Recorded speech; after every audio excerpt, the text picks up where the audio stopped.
mo. Short mo.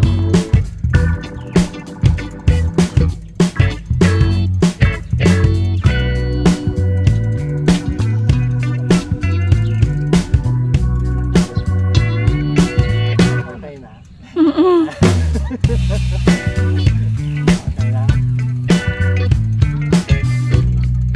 So ayun na nga mga ka-onyx, nakita nyo na kung gano'n nga kaganda dito nga sa Pang Villarante.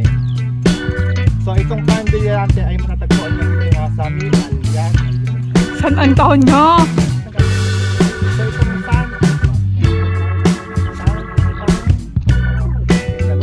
Sunflower farm ka rin. So itong Sunflower Farm Villarante ay matatagpuan nyo dito nga sa San Antonio, Nueva Ecija.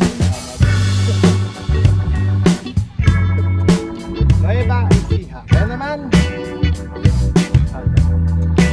punta namin kayo. So ayun na nga ka-onyx, dito ko na nga natapos nitong video, itong pag-ikot natin dito sa farm. Kung magandang video, kaya naman so kung bago ka lang sa aking channel at hindi ka pa nakapag-subscribe, please subscribe and click the bell button para lagi kang update sa mga ina-upload ko. So thank you for watching. See you on the next vlog. Goodbye.